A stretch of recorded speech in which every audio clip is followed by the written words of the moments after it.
Hello everyone, कैसे हो आप सब। आई होप आप सब अच्छे होंगे और प्रिपरेशन भी काफ़ी अच्छी चल रही होगी।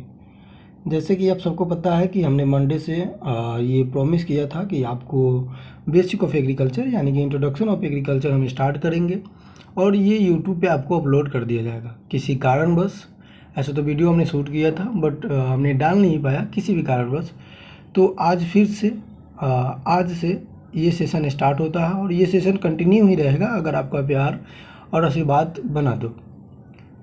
तो स्टार्ट करेंगे आज basic of agriculture. Basic of agriculture में अगर हम बात करें तो पहले तो हम ये समझेंगे कि एग्रीकल्चर एक्चुअली में क्या है, उसके बाद कैसे एग्रीकल्चर का विकास हुआ, मनुष्य जाति का कैसे विकास हुआ, फिर मनुष्य जाति ने सबसे पहले एग्रीकल्चर कहाँ से स्टार्ट किया और कौन से क्रॉप से स्टार्ट किया। हालांकि जनरल एग्रीकल्चर की बात करें तो यहाँ से AFO के जैसे एग्ज़ाम में भी 10-12 क्वेश्चन देखने को मिल जाते हैं। उसके बाद अगर आप बात करें तो कोई भी कॉम्पिटिटिव का अगर आप प्रिपरेशन करते हैं, स्पेशली स्टेट का भी प्रिपरेशन करते हैं, तो आपके लिए ये क्लास बहुत ज़रूरी होगा, बहुत इंपॉर्टेंट होगा, बहुत हेल्पफुल होगा। क्यों? क्योंकि किसी भी कॉम्पिटिटिव एग्जाम में एग्रीकल्चर का बेसिक नॉलेज होना आपके पास बहुत ज़रूरी है। और जनरल एग्रीकल्चर से कहीं ना कहीं से क्वेश्चन आ ही जाता है किसी भी एग्जाम में आप देखोगे तो पहले जनरल एग्रीकल्चर स्टार्ट करेंगे, फिर एग्रोनॉमी स्टार्ट करेंगे, फिर एग्रोनॉमी के बाद सॉइल साइंस से स्टार्ट करेंगे और इस तरह से करके अपना पैटर्न चालू चलेगा। अगर आपका आशीर्वाद प्यार रहा तो ये सेशन हमेशा के लिए कंटिन्यू रहेगा। तो चलिए स्टार्ट करते हैं बिना किसी समय गंवाए हुए। देखिए, सबसे पहले हम ये समझते हैं कि एग्रीकल्चर क्या होता है। और एग्रीकल्चर समझने से पहले हमें थोड़ा सा वर्ड समझना पड़ेगा कि ये जो एग्रीकल्चर वर्ड है ये कहाँ से आया है और ये वर्ड का मामला क्या होता है। तो देखो, सबसे पहले अगर हम वर्ड के बारे में बात करें, भाषा के बारे में बात करें कि भाषा का निर्माण कैसे हुआ या फिर भाषा कैसे बना और भाषा कैसे अपने ये एग्रीकल्चर पढ़ते हैं, हॉर्टिकल्चर पढ़ते हैं, ये कहाँ से आता है, इसके बारे में देखो। पहले की अगर हम बात करें, बहुत साल पहले की बात करें, तो पहले हर एक कंट्री में अलग अलग भाषा बोली जाती थी। जैसे मान लो अपने कंट्री में संस्कृत बोली जाती थी, दूसरे कंट्री में मान लो कि ओल्ड इंग्लिश बोला जाता है जिसे एंग्लो सेक्सन कहते हैं, किसी दूसरी कंट्री में रशियन भाषा बोला जाता है, किसी दूसरे कंट्री में लैटिन भाषा बोला जाता है, और किसी जगह पे ग्रीक भाषा बोला जाता है, और किसी जगह पे अगर हम बात करें तो वहाँ पे स्पेन में स्पेनिश बोला जाता है। तो ये अलग अलग कंट्री में अलग अलग लैंग्वेज बोला जाता था। फिर जो ओल्ड इंग्लिश के जो इंग्लिश बोलते थे वहाँ के जो लोग थे, जैसे अंग्रेज जो लोग थे, वो एक देश से दूसरे देशों में व्यापार करने जाते थे। जैसे आप सबको पता है कि इंडिया में भी उन्होंने व्यापार करने आया था और उसके दौरान उन्होंने व्यापार करने के दौरान बहुत दिन तक राज किया। तो ये क्या करते थे, एक दूसरे देश में जा कर व्यापार करते थे। तो इनको एक समस्या आती थी कि उनको भाषा समझ में नहीं आता था। जैसे मान लो कि ओल्ड इंग्लिश वाले संस्कृत यानी कि अपने देश में आ गए, तो दो चीज़ें होनी चाहिए, या तो ओल्ड इंग्लिश जो मैन है, इंग्लिश जो मैन है, उनको संस्कृत आनी चाहिए, या फिर जो संस्कृत है जिस कंट्री में जा रहे हैं उस कंट्री के लोगों को इंग्लिश आना चाहिए था। तो ये एक दूसरे के पैरेलल थे। लेकिन संस्कृत वाले ना तो इंग्लिश जानते थे और इंग्लिश वाले ना तो संस्कृत जानते थे, तो इस तरह इनको क्या होता था, बहुत सारा कठिनाइयों का सामना करना पड़ता था। उसी तरह मान लो कि ये रशियन जाते हैं, इसी तरह ये लैटिन वाले कंट्री में जाते हैं, इसी तरह ये ग्रीक वाले कंट्री में जाते हैं, तो इनको बहुत सारे प्रॉब्लम का सामना करना पड़ता है और लैंग्वेज बैरियर हो जाता है। और बिजनेस उतना पर्सपेक्टिव, जो बिजनेस इन्होंने करना स्टार्ट किया था या करना चाहते थे, वो बिजनेस नहीं कर पाते हैं। तो फिर इन्होंने सोचा भाई इस तरह तो बहुत बड़ी समस्या हो जाएगी, फिर हम कैसे किसी जगह पे व्यापार कर पाएंगे, कैसे किसी जगह पे हम किसी चीज़ को अपना इस्टेब्लिशमेंट कर पाएंगे। तो इन्होंने सारे कंट्री के लोग से मिला और उनसे मिलने के बाद एक कॉन्फ्रेंस रखी और कॉन्फ्रेंस में ये बताया गया कि हम लोग एक ऐसा लैंग्वेज का निर्माण करते हैं जिसमें जो लैंग्वेज इंटरनेशनल लैंग्वेज होगा और एक दूसरे भी बोल सकते, सारे लोग बोल सकते हैं, और वो नेसेसरी होगा हर एक कंट्री के लिए। जैसे मान लो आपसे अलग स्टेट में अलग कंट्री में जाना है, तो वो लैंग्वेज अगर आप बोलते हो, उस कंट्री का लैंग्वेज ना भी आता है तो उस लैंग्वेज को बोलते हो, तो आप वहाँ पे सर्वाइव या बिजनेस वगैरह कर सकते हो, जैसे आज के तौर पे भी आप देखते हो। तो एक लैंग्वेज का निर्माण किया गया जिस लैंग्वेज का नाम था इंग्लिश। इंग्लिश का निर्माण किया गया, जैसे कि आमतौर पे आप पढ़ते हो तो ऐसा पढ़ते हो कि English is the international language. तो इंग्लिश कैसा है, इंग्लिश एक इंटरनेशनल लैंग्वेज बनाया गया और इस इंग्लिश लैंग्वेज को ही सबसे पहले क्या किया गया, डिस्क्राइब किया गया। अब हुआ क्या कि सारे लोग एक दूसरे की बात कंट्री वाइज अगर ना समझ भी पाए तो इंग्लिश बोलते थे, तो उससे व्यापार भी कर लेते थे और उसके साथ साथ सारी चीज़ें आसानी से हो जाता था। अगर किसी को ट्रैवलिंग भी करना है, किसी को घूमना भी है, तो वो सारी चीज़ें यहाँ से कर लेते थे। जैसे इसको अगर समझना है तो एक और हमारे पास ट्रिक है, उससे भी समझ सकते हैं। जैसे मान लो कि अपना इंडिया है, इंडिया में ही समझते हैं, भारत, ठीक है। और भारत में हम बहुत 28 तो स्टेट है, चलो तो 28 स्टेट बना दिया, और यूटी भी है कुछ। तो मान लो कि हर एक जगह हर एक अलग अलग भाषा बोली जाती है। जैसे राजस्थान में अगर आप हो तो राजस्थानी बोलते हैं, राजस्थान के भी अलग अलग क्षेत्रों में अलग अलग भाषा का यूज़ किया जाता है। उसी तरह आप बिहार में हो तो भोजपुरी बोला जाता है, उसके साथ साथ भोजपुरी के बिहार के भी अलग अलग पार्टों में अलग अलग लैंग्वेज बोला जाता है। मान लो कि आप यूपी में हो, मान लो आप झारखंड में हो, तो अगर आपको झारखंड से राजस्थान जानी है तो या तो राजस्थान नहीं बोलना पड़ेगा, या तो फिर राजस्थान वाले को झारखंडी समझ में आनी चाहिए। उसी तरह अगर आप बिहार जाते हैं तो बिहारी आना चाहिए, या फिर बिहारी को जो भी स्टेट के लोग जाते हैं वहाँ का लैंग्वेज आना चाहिए। तो इस तरह से लोग कितना लैंग्वेज याद करेंगे। अब एक आदमी को अगर बोल दिया जाए कि 50 लैंग्वेज याद करो तो खुद ही नहीं आएगा। आज के डेट में तो किसी को एक लैंग्वेज, जो अपना लैंग्वेज है वो सही से बोलने नहीं आता है। तो इस तरह से प्रॉब्लम होना स्टार्ट हुआ। तो फिर हमने क्या किया कि हमने भी एक ऐसे लैंग्वेज का निर्माण किया जिस लैंग्वेज को हम सब बोलते हैं, जिसे हिंदी कहते हैं। अब आप राजस्थान में जाओगे, राजस्थानी नहीं भी आता है तो आप हिंदी बोलते हो तो वहाँ के लोग समझ जाते हैं, और वहाँ के लोग आपसे वार्तालाप कर लेते हैं, हिंदी में बातें कर लेते हैं, और सारी चीज़ें एक्टिविटी आप वहाँ कर सकते हो, रह सकते हो, घूम सकते हो, फिर सकते हो। तो इस तरह से क्या हुआ, भाषा का निर्माण हुआ, और एक दूसरे को आसान हुआ समझाने में, समझने में, घूमने में, फिरने में, ये सारी चीज़ें। तो यहाँ से हमारा स्टार्ट होता है इंग्लिश लैंग्वेज। और इंग्लिश लैंग्वेज सबसे पहले आविष्कार किया गया था, और इंग्लिश लैंग्वेज एक इंटरनेशनल लैंग्वेज के तौर पे जाना जाता है। तो आपसे पूछे कि एग्रीकल्चर कैसा लैंग्वेज है, तो एग्रीकल्चर लैटिन लैंग्वेज से लिया गया है, लेकिन लैंग्वेज कैसा है, इंग्लिश है। अब ये तो नहीं पूछा जाता है कि किस लैंग्वेज से लिया गया, कौन सा लैंग्वेज है, लेकिन ये जरूर पूछा जाता है कि जो एग्रीकल्चर है किस भाषा से लिया गया है।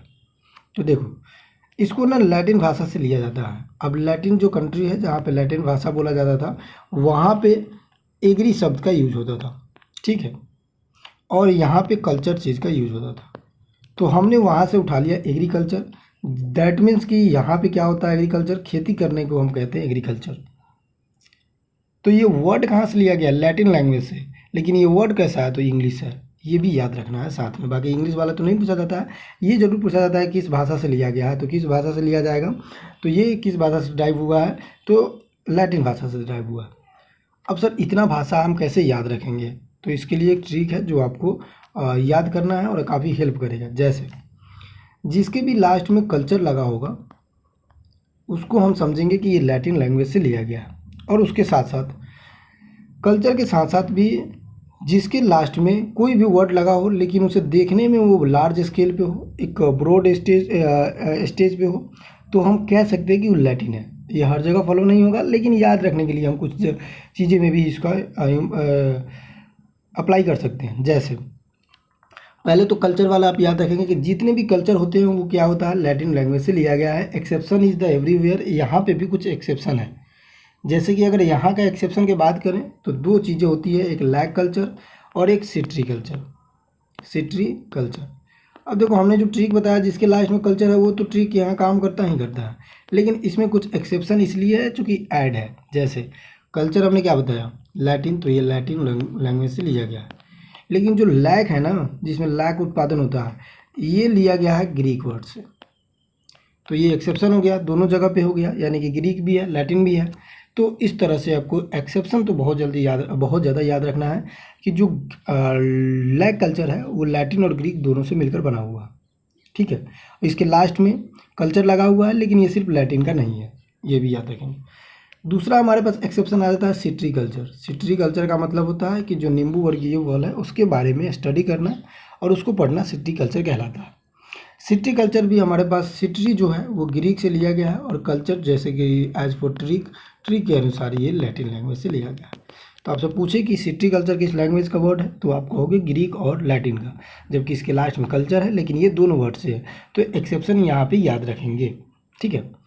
उसके बाद आ जाता है कि जो एक्सेप्शन में नहीं है, जैसे कि क्रेडिट आप नाम सुनते होंगे, तो क्रेडिट एक लार्ज स्केल पे है। ऐसा तो है नहीं कि क्रेडिट सिर्फ एक ही जगह पे है या आप ही का है, हर लोगों का है, पूरे इंडिया लेवल पे है, पूरे वर्ल्ड लेवल पे है। तो क्रेडिट कैसा हो जाएगा, लैटिन लैंग्वेज हो जाएगा।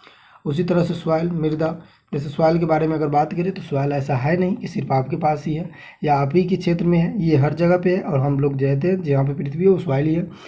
तो सॉइल भी कैसा हो गया, हमारे पास लैटिन लैंग्वेज हो गया। और भी बताएंगे, लेकिन अभी इतना ही फिलहाल याद रखेंगे कि लैटिन लैंग्वेज में क्या क्या आएगा। अब अगर एग्रीकल्चर का मतलब समझे कि एग्रीकल्चर क्या होता है, आपने तो बता दिया कि लैटिन लैंग्वेज से लिया गया है, लेकिन एग्रीकल्चर का मतलब अगर सिर्फ वर्ड के अकॉर्डिंग चले तो एगर प्लस एग्री या एगर प्लस कल्चर।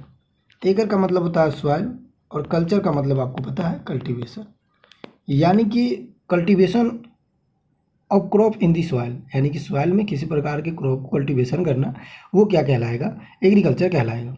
लेकिन आज के डेट में इस परिभाषा को थोड़ा सा चेंज किया जाता है।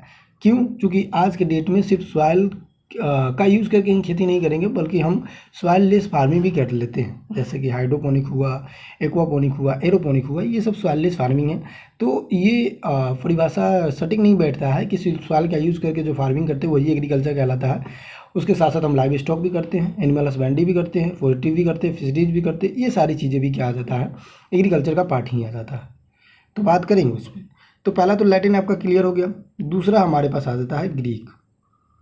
दो वर्ड ज़्यादा पूछा जाता है ग्रीक की अगर बात करें तो जिसके लास्ट में नोमी लगा हो या फिर लॉजी लगा हो। नोमी और लॉजी लगा होगा तो आप समझ जाएंगे ग्रीक है। अब जैसे कि हमने बोला कि एक्सेप्शन इज एवरीवेयर, एक्सेप्शन हर जगह होता है, उसी तरह से एक्सेप्शन यहाँ पे है। दो वर्ड याद रखना है, एक तो आपको याद रखना है पोमोलॉजी, दूसरा सोशियोलॉजी। पहला pomology, pomology is the branch of horticulture to study about fruit science. तो फ्रूट के बारे में पढ़ना पोमोलॉजी कहलाता है। पोमो जो वर्ड है ये लैटिन से लिया गया है, और लॉजी जो है जैसे कि हमने कि लास्ट में बताया लॉजी लगा होगा तो ग्रीक से हो जाएगा, तो ग्रीक है, ग्रीक है।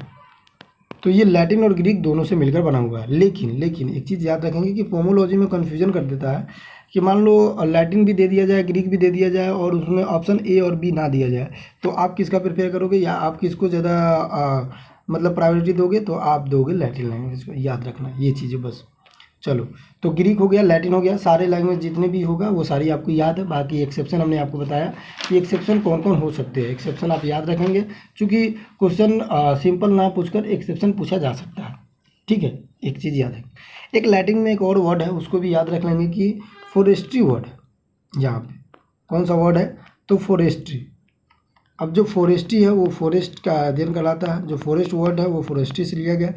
और फॉरेस्ट्री जिसके लास्ट में वाई लगा है, लेकिन फिर भी ये लैटिन वर्ड से लिया गया, क्योंकि ये भी क्या है, लार्ज स्केल पे है। फॉरेस्ट मतलब जंगल एक जगह तो है नहीं, बहुत बड़ी स्केल पे होती है, तो ये भी लैटिन वर्ड का है। इस तरह आप करके सारी चीज़ें याद रख सकते हो।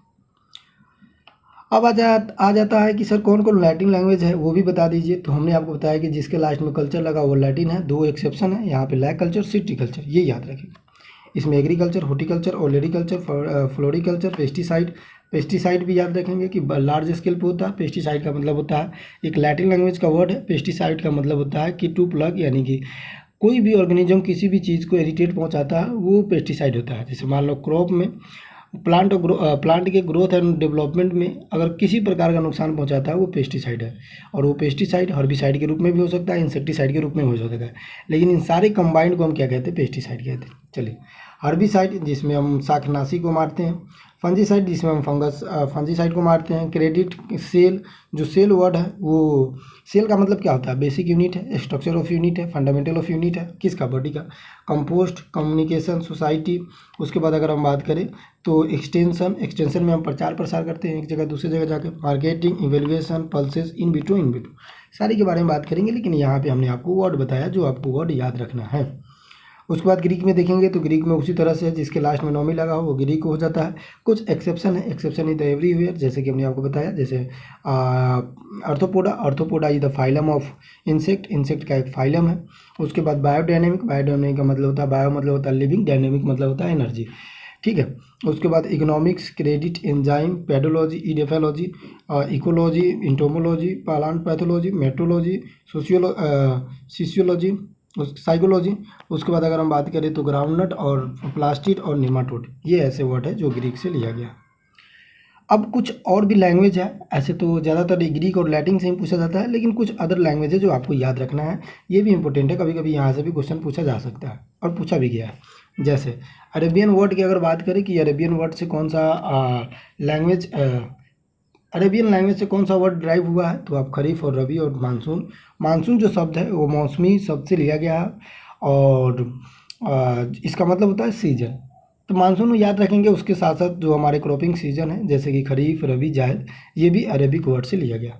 संस्कृत में बात करें तो ये भी इम्पोर्टेंट है। और हाँ, जैसे कि एग्रीकल्चर लैटिन वर्ड से लिया गया, उसी तरह से कृषि, उसका हिंदी जो वर्ड है वो किससे लिया गया है, संस्कृत वर्ड से लिया गया। ऐसे तो बोला जाता है कि हिंदी के जितने भी वर्ड है वो संस्कृत से लिया जाता है, लेकिन आपको इस पे दिमाग ना लगाकर इस पे दिमाग लगाना है कि एग्रीकल्चर का जो हिंदी वर्ड है वो संस्कृत से लिया गया है, यानी कि जो कृषि है वो संस्कृत से लिया गया है। बाकी शुगर केन यानी कि गन्ना, कॉटन, कपास और कृषि जैसे वर्ड भी संस्कृत से लिया गया है। एक इंपॉर्टेंट आ जाता है एंग्लो सेक्शन, तो एंग्लो सेक्शन से टिलेज लिया गया है, वीट साइंस लिया गया है। उसके बाद अगर हम बात करें तो यहाँ पे जो सीड ड्रिल है वो भी एंग्लो सेक्शन से भी लिया गया है। तो अभी फिलहाल के लिए आप टिलेज एंड वीट साइंस को याद रखेंगे। टिलेज क्या होता है, तो मिट्टी को उलट पुलट करना टिलेज कहलाता है, पढ़ेंगे आगे इसके बारे में। फ्रेंड्स में आपको ट्रक गार्डनिंग याद करना है और इंटरप्रेन्योर याद करना है। आपको कुछ याद हो ना हो, लेकिन ट्रक गार्डनिंग और इंटरप्रेन्योर याद करेंगे, साथ साथ में मैन्योर और वर्जनलाइजेशन भी देख लेंगे। तो ये लैंग्वेज का तमाशा खत्म हो गया, जो आप लैंग्वेज में बैरियर करते थे वो सारी चीज़ें यहाँ पे सारी चीज़ें हमने आपको कंप्लीट करा दी। अब आ जाते हैं कि एग्रीकल्चर क्या है और किसे कहते हैं एग्रीकल्चर।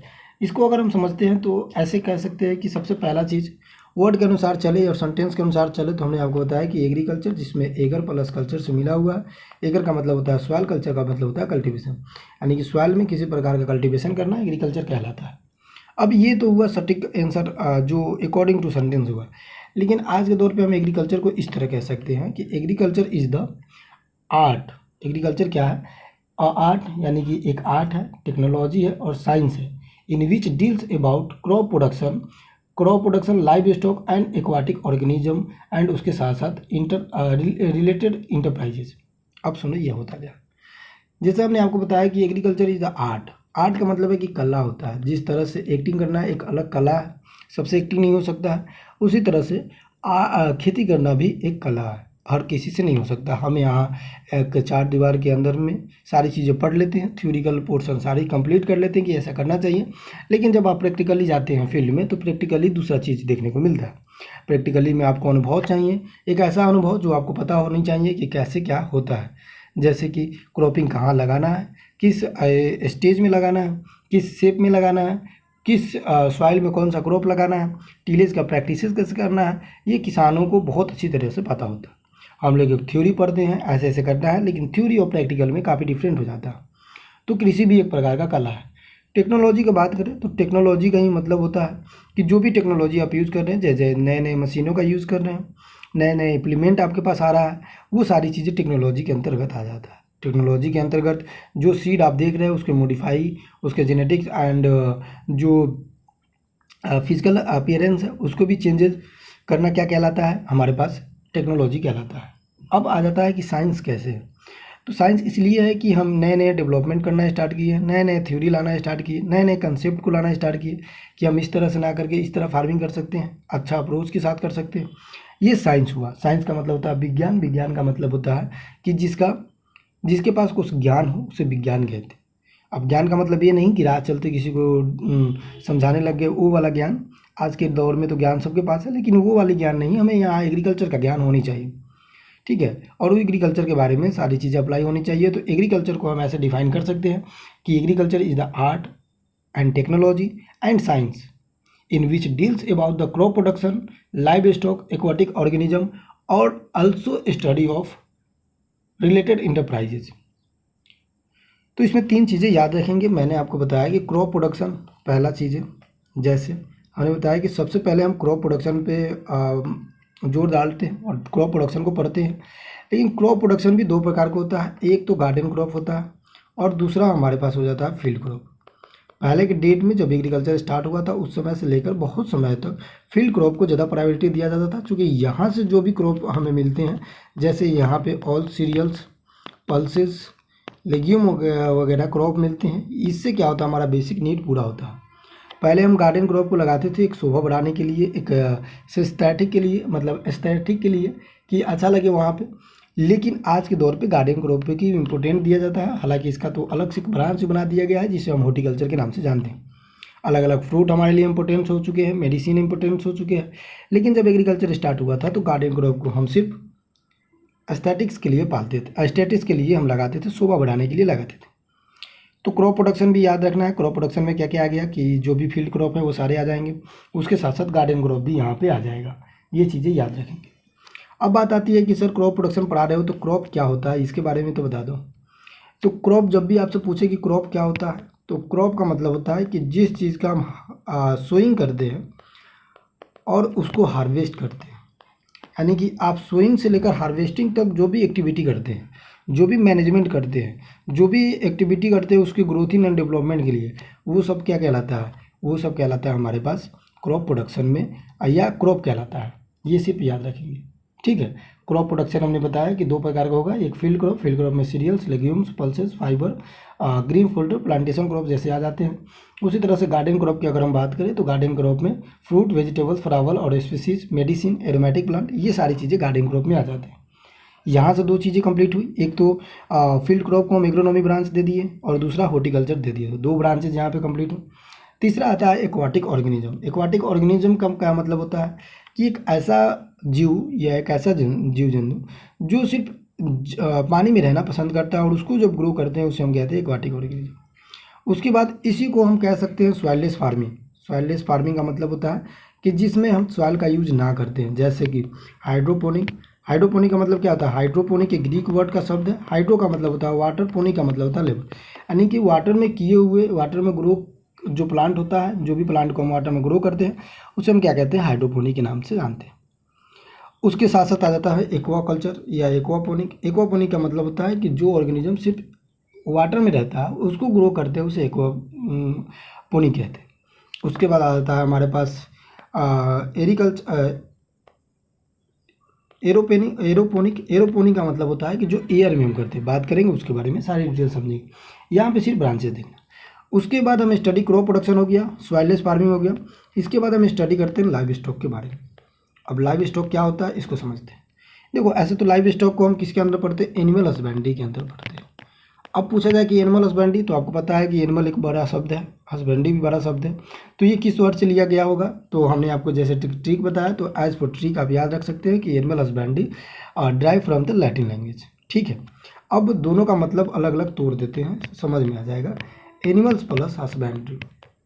एनिमल्स का मतलब होता है लाइव स्टॉक। लाइव स्टॉक का मतलब होता है कि जितने भी डोमेस्टिक एनिमल्स होते हैं उसको हम पालते हैं, किस पर्पज़ से, तो इनकम पर्पज़ से, उसे लाइव स्टॉक कहते हैं।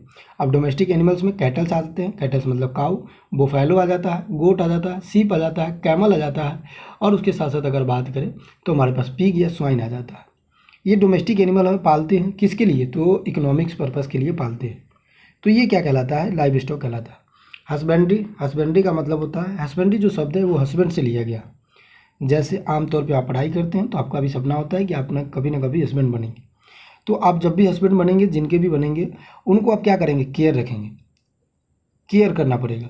हालांकि ये बात तो अलग है कि आप सिर्फ केयर करेंगे, उधर से तो केयर मिलेगा नहीं, उधर से तो बैंड ही बजेगा।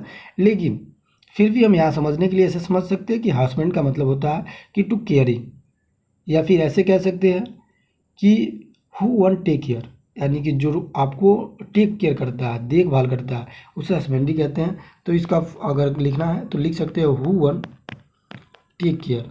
हु वन टेक केयर का मतलब है कि जो आपको केयर करता हो।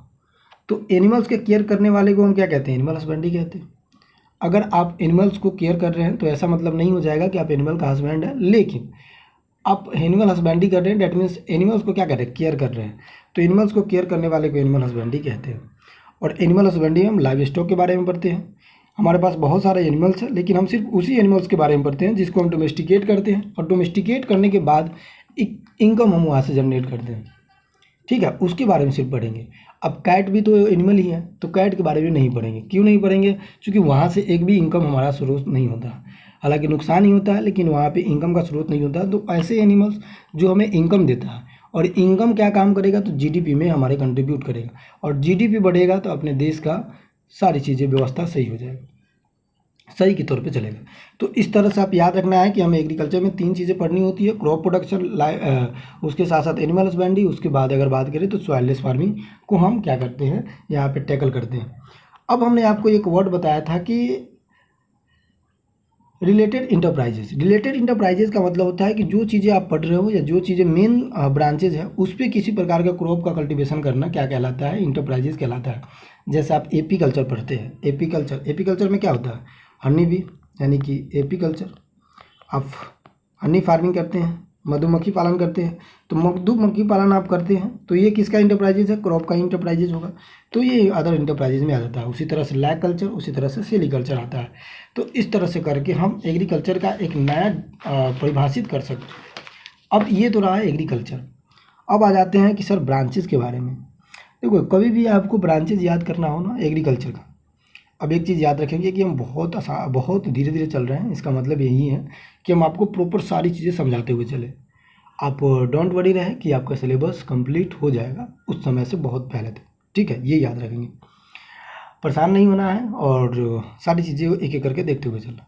देखो ब्रांचेस की अगर हम बात करें तो ब्रांचेस में हमने आपको बताया था कि ब्रांचेस जब भी आपको याद करना हो ना, तो ब्रांचेस में आप याद रखना किसी भी प्लांट का इमेजिनेशन कर लेना। जैसे मान लो कि ये प्लांट है, अब इस प्लांट के बारे में हमें अध्ययन करना होगा तो एक एक ब्रांच का अध्ययन करना पड़ेगा, तब जाके आप कह पाओगे कि सर हमने इस प्लांट के बारे में सारी चीज़ें स्टडी कर लिया।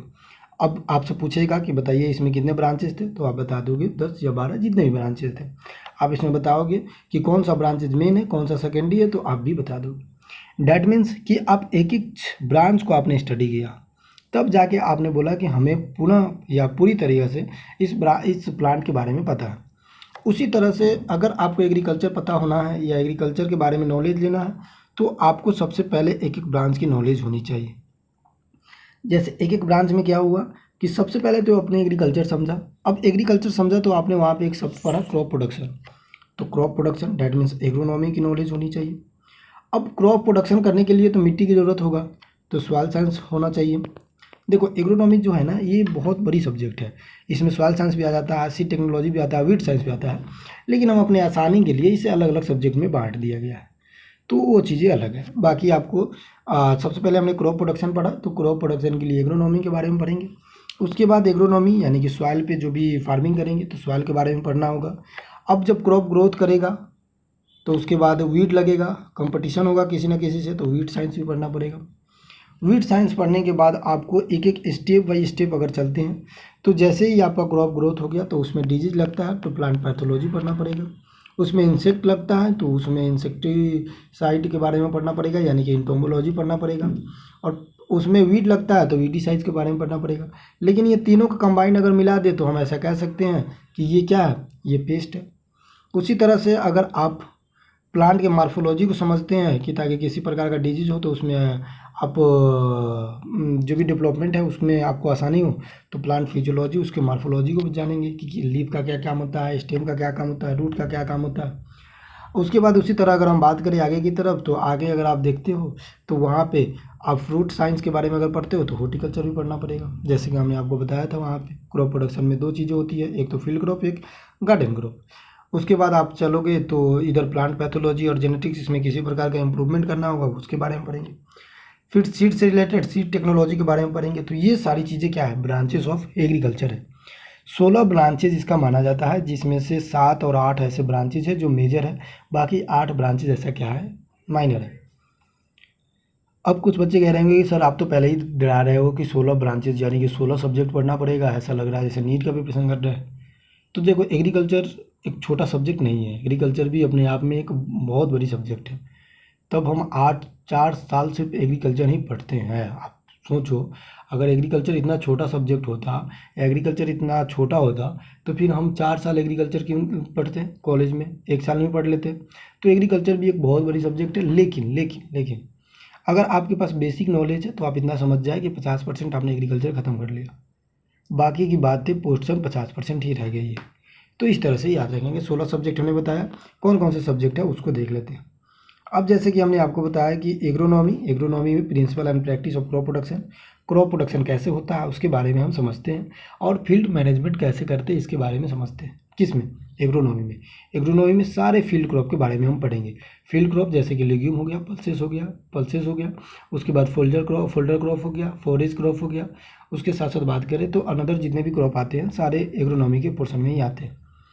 उसके बाद अगर बात करें तो ओलेरीकल्चर तो ऐसे बोल सकते हैं, लेकिन ये आता है हॉर्टिकल्चर के अंदर में। हॉर्टिकल्चर क्या है? तो हॉर्टिकल्चर एक जिस तरह से आप एग्रोनॉमी में फील्ड क्रॉप के बारे में, अलग अलग क्रॉप के बारे में पढ़ रहे हैं, उसी तरह से हॉर्टिकल्चर में क्या होता है, अलग अलग ब्रांचेज होता है, उस ब्रांचेज में अलग अलग सब्जेक्ट को पढ़ते हैं।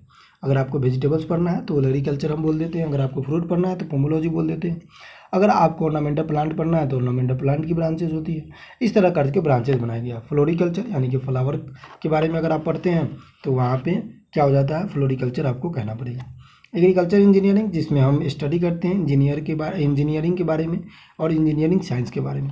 फॉरेस्ट्री जिसमें हम स्टडी करते हैं फॉरेस्ट लैंड के बारे में कि फॉरेस्ट क्या होता है, कितने लैंड को फॉरेस्ट एरिया बोला जाता है, कितने लैंड को हम ट्री एरिया बोलते हैं। बाकी उसके बारे में जब आएगा तो अब आपको डिटेल से बता दिया जाएगा।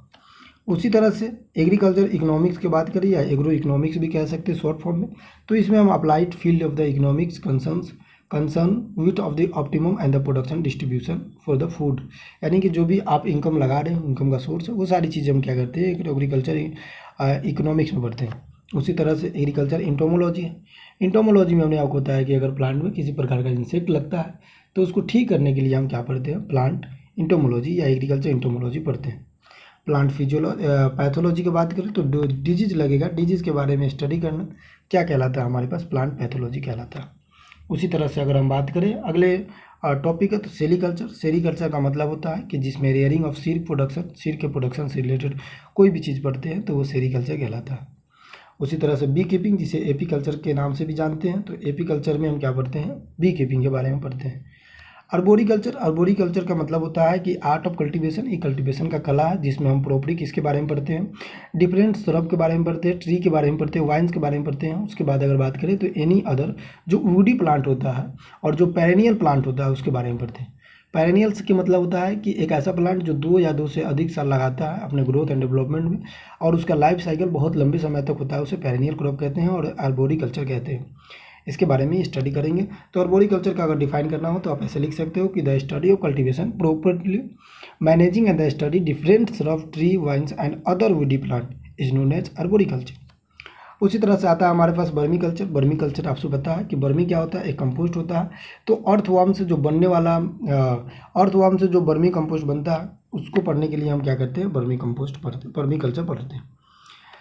अब एक एक ब्रांचेस को समझते हैं, वो तो हमने आपको बता दिया, लेकिन यहाँ पे भी थोड़ी बहुत समझ लेते हैं। देखो सॉइल साइंस का अगर हम बात करें, सॉइल साइंस क्या होता है, तो सॉइल जो वर्ड है एक लैटिन लैंग्वेज से लिया गया है। सॉइल का मतलब होता है सोलम शब्द से लिया गया है। पहले देखो सॉइल साइंस को लैटिन वाले कंट्री क्या बोलते थे, इसको सोलम बोलते थे, तो हमने वहाँ से यूज़ कर लिया और उसको हमने बना दिया सॉइल साइंस। सॉइल साइंस क्या है, एक इंग्लिश लैंग्वेज है, लेकिन कहाँ से लिया गया है, सोलम से लिया गया। और सोलम कैसा वर्ड है, तो ये एक लैटिन वर्ड है, ये याद रखेंगे। सोलम का मतलब होता है फ्लोर या ग्राउंड, यानी कि जो अर्थ है, ये मान लो कि पृथ्वी है, पृथ्वी के ऊपर जो टॉप मोस्ट लेयर है, यानी कि ऐसा बोला जाता है कि 10 से 15 सेंटीमीटर जो लेयर होता है वो टॉप मोस्ट लेयर होता है, इसे हम फ्लोसलाइस के नाम से जानते हैं। और यहीं पे हम सारी एक्टिविटी करते हैं, ज़्यादातर क्रॉप इसी डेप्थ में ग्रोथ होता है, बाकी कुछ ऐसे क्रॉप होते हैं जो डीप रूटेड होते हैं। तो अभी के लिए इतना समझे कि सॉइल साइंस का मतलब होता है कि जो अर्थ क्रस्ट का जो मतलब पृथ्वी का सबसे ऊपर वाला भाग है, जो लूज लेयर हुआ है, उसे हम क्या कह देते हैं, सॉइल कह देते हैं। अब इस सॉइल के बारे में सारी स्टडीज़ करना पड़ेगा कि सॉइल क्या होता है, इसका प्रॉपर्टीज़ क्या होता है, इसके टेक्सचर कैसे होते हैं, इसका स्ट्रक्चर कैसे होता है, किस प्रकार के क्रॉप कौन सा सॉइल में डेवलप करेगा, ग्रोथ करेगा, ये सारी चीज़ हम किस में पढ़ते हैं, सॉइल साइंस में पढ़ते हैं। सॉइल साइंस सोलम वर्ड से लिया गया। सोलम जो वर्ड है आप ऐसे कह सकते हो A+B होरिजन का कॉम्बिनेशन है। आपको हम बताएंगे सॉइल प्रोफाइल में होरिजन के बारे में, तो वहाँ पे आपको बताएंगे कि जो वर्टिकल लेयर होता है सॉइल का उसे हम क्या कहते हैं, अर्थ का, उसे हम सॉइल होरिजन कह देते हैं। इस होरिजन में अलग अलग प्रकार के होरिजन पाया जाता है, जैसे सबसे पहले ओ होरिजन, ए होरिजन, ए का भी अलग अलग पार्ट होता है। फिर उसके बाद बात करें तो BOC जैसे होरिजन देखने को मिलता है, CR जैसे होरिजन देखने को मिलता है। तो ए बी को हम क्या कह देते हैं, ट्रू सॉइल के रूप में जानते हैं। तो सोलम क्या है, ट्रू सॉइल है, और उसी का स्टडी करते हैं तो उसे हम सॉइल साइंस कहते हैं। एग्रीकल्चर इंजीनियरिंग में हम बात करते हैं कि कृषि से रिलेटेड जो भी अभियांत्रिक है, यानी कि जैसे ट्रैक्टर के बारे में पढ़ते हैं कि ट्रैक्टर कैसा होता है, टिलेज करते हैं तो ट्रैक्टर का यूज़ करते हैं, एमबी पुलाव जैसे मशीनें का यूज़ करते हैं, उसके बाद सीड ड्रिलिंग जैसे मशीनों का यूज़ करते हैं। जितने भी मैकेनिज्म होता है, जितने भी मशीनें होती है, सारी किसमें पढ़ते हैं, इंजीनियरिंग के बारे में पढ़ते हैं। तो इसको ब्रांच को हम अलग से पढ़ेंगे। प्लांट फिजियोलॉजी, हमने आपको बताया कि प्लांट का मार्फोलॉजी समझना हो। मार्फोलॉजी समझने का क्या मतलब है, तो एक ही मतलब है कि हम प्लांट को समझ पाए कि ये किस तरह का नेचर में हैबिटेट होता है, किस तरह से ये ग्रोथ होता है, किस तरह से डेवलप करता है और किस तरह से प्रॉपर वर्क करता है। जैसे प्लांट का अलग अलग पार्ट का अलग अलग वर्क है। जैसे आप अपने फैमिली में रहते हो तो आपका अलग अलग काम होता है। किसी का काम है कि वो इनकम का सोर्स बनेगा, यानी कि पैसे लाएगा। किसी का काम है घर का मैनेजमेंट करना। उसी तरह प्लांट का अलग अलग पार्ट के अलग अलग सोर्स होते हैं। जैसे रूट का काम होता है कि जो भी न्यूट्रिएंट आपको प्रोवाइड कराया जा रहा है नेचुरली या फिर आर्टिफिशियल तरीके से। नेचुरली का मतलब होता है कि जो सॉइल में हो, आर्टिफिशियल का मतलब होता है जो आप फर्टिलाइजर बाहर से देते हो, वो अगर आपको प्रोवाइड कराया जाता है तो प्रोवाइड कराने के दौरान रूट का काम होता है कि न्यूट्रिएंट को एब्जॉर्ब करना रूट हेयर के माध्यम से। उसके बाद बात इसको डिस्ट्रीब्यूट करना सारे प्लांट में। फिर यहाँ पे लीफ होता है जो फोटोसिंथेसिस करता है। फोटोसिंथेसिस दैट मीन्स कि अपना भोजन बनाता है। भोजन कैसे बनाता है, तो आपको पता है कि कार्बन डाइऑक्साइड के साथ मिलकर ये वाटर को एक साथ मिलाता है सॉरी, और उसके साथ साथ सनलाइट से कुछ लाइटेड लेती है। लाइट लेने के बाद जो क्लोरोफिल पिगमेंट होता है, उस क्लोरोफिल में क्या करता है, ये भोजन बनाता है सॉरी। क्लोरोफिल की अगर बात करें तो क्लोरोफिल एक पिगमेंट है जिसके वजह से प्लांट क्या होता है, ग्रीन होता है। अगर किसी प्लांट में क्लोरोफिल नहीं पाया जाता है, डेट मीन्स वो प्लांट ग्रीन नहीं होगा, क्लेरोसिस हो जाएगा, यानी कि येलो हो जाएगा, येलोइंग हो जाएगा। अब येलोइंग वाले प्लांट में प्लांट पे जो फोटोसिंथेसिस है वो नहीं हो पाएगा। तो यहाँ पे क्लोरोसिस का होना बहुत ज़रूरी है। फिलहाल आप इतना समझे कि प्लांट का सारा मॉर्फोलॉजी को जब हम पढ़ते हैं उसे हम प्लांट फिजियोलॉजी कहते हैं। उसके बाद हमारा आता है agronomy. Agronomy is the largest branch of the agriculture. इसमें देखो कितने ब्रांचेज आ जाते हैं। इसमें अगर हम बात करें तो गार्डन क्रॉप जिसे हम हॉर्टिकल्चर कहते हैं। इसमें अगर हम बात करें तो फील्ड क्रॉप जिसे हम एग्रोनॉमी के नाम से जानते हैं प्रॉपर। उसके बाद बात करें तो इसके अंदर सॉइल भी आएगा, चूँकि एग्रोनॉमी लगा रहे हैं तो सॉइल के बारे में स्टडी करना पड़ेगा। तो इस तरह से ये लार्ज सब्जेक्ट होता है, एक लार्ज सब्जेक्ट होता है। लेकिन यहाँ पे अगर हमें समझना है तो एग्रोनॉमी, इसके लास्ट में नोमी लगा है, तो आपको ये पता है कि नोमी लगा है, डैट मीन्स कि ये कैसा लैंग्वेज से होगा, तो ये होगा हमारे पास ग्रीक लैंग्वेज का। तो एग्रोनॉमी पूछे किस लैंग्वेज का वर्ड है, तो आपको होगी ग्रीक वर्ड्स। ठीक है। इसमें में एग्रो का मतलब होता है फील्ड और नोमी का मतलब होता है टू मैनेजमेंट, यानी कि फील्ड को मैनेजमेंट करते हैं for the crop production is known as the agronomy. या आप ऐसे भी कह सकते हो practice and principle of crop production and the field management for the plant growth and development for production of items is known as agronomy। इस तरह से कह सकते हैं। तो ये ब्रांचेज है। उसके बाद आता है हमारे पास प्लांट पैथोलॉजी। प्लांट पैथोलॉजी में हम क्या स्टडी करते हैं, तो यहाँ पे स्टडी प्लांट का मतलब होता है, देखो प्लांट पैथोलॉजी को हम ऐसे भी लिख सकते हैं फाइटो पैथोलॉजी। फाइटो का मतलब होता है प्लांट, पैथो का मतलब होता है हमारे पास सफरिंग या डिजीज। तो पैथोलॉजी लिख सकते हैं। लॉजी का मतलब होता है स्टडी। प्लांट में लगने वाले डिजीज एलिमेंट का स्टडी करना प्लांट पैथोलॉजी कहलाता है, कि क्या क्या डिजीज लगा है, कैसे कैसे डिजीज लग रहा है, उसका कैसे मेजरमेंट करते हैं। ये सारी चीज़ें ब्रांच ऑफ प्लांट पैथोलॉजी में पढ़ते हैं। एंटोमोलॉजी में जो भी इंसेक्ट लगता है उसे हम एंटोमोलॉजी कहते हैं। अब देखो प्लांट के ग्रोथ में, मान लो ये प्लांट है, इसके ग्रोथ के लिए सारी चीज़ें चाहिए वो अवेलेबल है। ठीक है। नेचर के माध्यम से भी, आर्टिफिशियली माध्यम से। नेचर के माध्यम जैसे वाटर चाहिए, वाटर अगर नहीं है तो हम इरीगेशन देते हैं। न्यूट्रिएंट चाहिए, न्यूट्रिएंट अगर ज़्यादा देना है तो फर्टिलाइजर देते हैं। उसके बाद अगर हम प्रकाश चाहिए तो प्रकाश तो सनलाइट से मिल ही रहा। तो ग्रोथ एंड डेवलपमेंट में किसी प्रकार का नुकसान पहुंचाता है। जैसे मान लो कि ये ग्रोथ हो रहा है, यहाँ पे इंसेक्ट लग गया तो ये भी डिजीज है। इंसेक्ट ये सब क्या होता है, ये सब पैरासाइट होता है, यानी कि दूसरे पे जाकर डिपेंड रहता है। उसके बाद अगर बात करें तो इसमें वीड लग गया, खरपतवार लग गया, तो उसको मारने के लिए अलग चीज़ यूज़ करते हैं। उसके बाद बात करें तो डिजीज लग गया तो उसके लिए अलग ब्रांच पढ़ते हैं, जिसे प्लांट पैथोलॉजी आपने पढ़ा। और ये इन चारों को सभी चीज़ को पढ़ते हैं किसमें, प्लांट पेस्टिसाइड में। ये सब पेस्टिसाइड होते हैं। पेस्ट का मतलब होता है कि अगर आप कोई भी काम कर रहे हैं, आपको उसमें कोई अड़चन आ रहा है या फिर कोई भी आदमी कोई भी पर्सन आपको डिस्टर्ब कर रहा है, वो आपके लिए पेस्ट है। जैसे मान लो कि आप अपने रूम में बैठ के पढ़ाई कर रहे हो और वो स्टडी के दौरान पे आपके घर के मेंबर कोई भी हो, चाहे वो आपके फादर साहब हो, चाहे वो मदर साहब हो, चाहे आपके दोस्त हो, चाहे आपके कजन्स हो, चाहे आपके भाई हो, वो अगर डिस्टर्ब करते हैं आपको पढ़ाई को, तो आप ऐसा कह सकते हो कि वो आपके लिए पेस्ट है।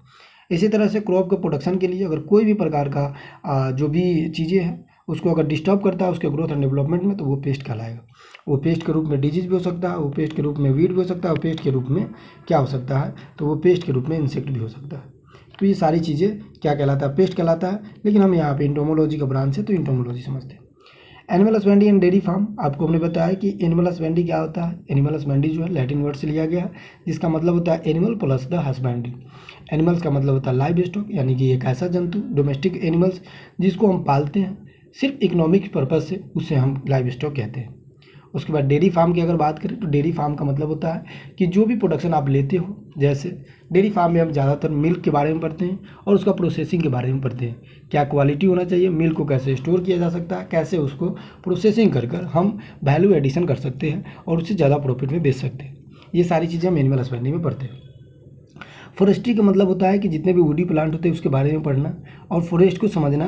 कितने स्केल पे होगा तो फॉरेस्ट कहलाएगा, और कितने एरिया में कैनोपी होगा तो वो फॉरेस्ट कहलाएगा, बाकी ट्री कवर कहलाएगा। ये सारी चीज़ें हम फॉरेस्ट्री में कवर करेंगे, आपको बताएंगे।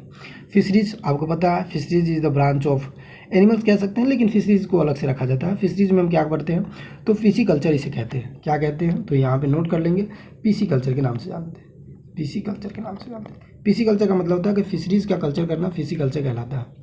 जेनेटिक्स एंड प्लांट ब्रीडिंग, मान लो कि जिस तरह से अपना ये सारी चीज़ें बदलते हुए आ रहा है, जिस तरह से कंडीशन बदल रहा है, जिस तरह से मॉडर्न ईरा में चल रहे हैं, उस तरह से हमें प्रोडक्शन ज़्यादा चाहिए होता है। उस तरह से हमें सीड का नए नए गुण और गुणवत्ता ज़्यादा होना चाहिए। उसके साथ साथ हम क्या करते हैं, उसके जेनेटिक्स और प्योरिटी में कोई चेंजेस करते हैं, उसको हम प्लांट ब्रीडिंग एंड जेनेटिक्स कहते हैं। देखो, जेनेटिक्स का मतलब क्या हुआ, उसके जीन के बारे में स्टडी करना कि किस तरह का जीन है, किस तरह का ये मतलब सर्वाइव कर रहा है, जीन का क्या क्वालिटी है, क्या कैरेक्टर्स है, जेनेटिक्स क्या होता है, इसके बारे में समझना जेनेटिक्स कहलाएगा। प्लांट ब्रीडिंग का मतलब होता है कि प्लांट में किसी प्रकार का चेंजेस करना और उसको मल्टीप्लिकेशन करना क्या कहलाएगा, प्लांट ब्रीडिंग कहलाएगा। तो ये सारी चीज़ें हम प्लांट ब्रीडिंग में पढ़ते हैं, बताएंगे आपको। एक्सटेंशन का मतलब होता है कि जब भी आप कोई भी एग्रीकल्चर सारी चीज़ें आपने पढ़ लिया, जैसे मान लो कि आपने एग्रीकल्चर 4 साल कंप्लीट किया और 4 साल के बाद आप एक धुरंधर हो गए एग्रीकल्चर में, लेकिन आपके पास जो नॉलेज है वो कहीं ना कहीं डिस्ट्रीब्यूट करोगे। ऐसा तो है नहीं आपने पढ़ लिया, एक छोटा सा जॉब कर लिया और उसी में सीमित रह गए।